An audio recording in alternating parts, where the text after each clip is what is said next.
बड़ा भारत का सबसे बड़ा दुश्मन कौन, चीन या अमेरिका? सबसे बड़ा दुश्मन देश में रहने वाला नेता जो यहाँ रहकर पाकिस्तान का गा रहे हैं, पाकिस्तान को सपोर्ट कर रहे हैं, हिंदू जाति का विरोध कर रहे हैं, मुस्लिम को साथ दे रहे हैं, तुष्टिकरण की नीति कर रहे हैं, सबसे बड़ा दुश्मन हमारे देश में बैठा है। कानपुर में जो ये सकल हिंदू सम्मेलन चला, इसका उद्देश्य क्या है? हिंदू समाज संगठित हो, अपने अपने स्वरूप को पहचाने, अपनी शक्ति का एक प्रकार से आभास करे और सारे विश्व के कल्याण के लिए खड़ा हो, यही उसका उद्देश्य।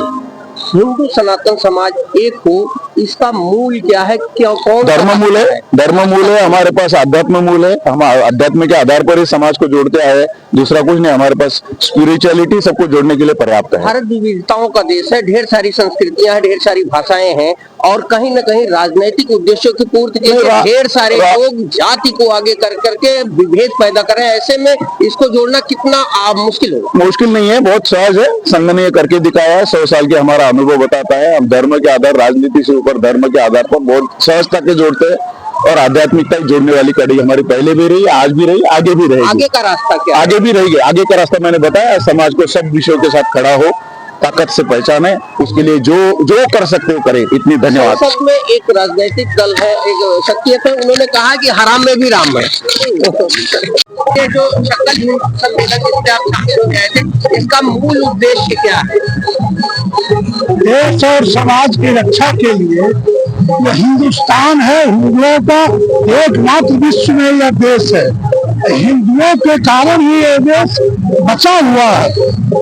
हम लोग पुरातन और सनातन संस्कृति के यहाँ हिंदू जाति रहती है, आर्य लोग रहते हैं, इसीलिए हम लोग संगठित रहेंगे। हमारा देश संगठित रहेगा, समाज संगठित रहेगा, हमारी सुरक्षा मजबूत होगी।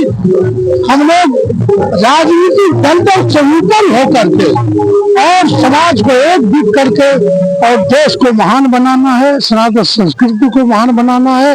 विदेशी सभ्यता के आगे न झुककर विदेशी आक्रांताओं के और विदेशी जो षड्यंत्र चल रहा है, जब तक हिंदू मजबूत नहीं होगा, हमारा देश समाज मजबूत नहीं होगा और हमारी रक्षा सुरक्षा में भी संकट उपस्थित होगा और विदेशी लोग भी हम पर हावी हो जाएंगे।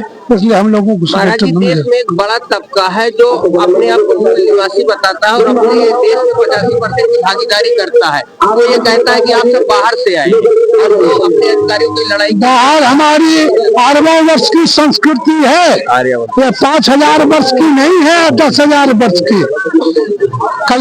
कैलेंडर से हमारा देश नहीं चलता है, अंग्रेजों का कैलेंडर से।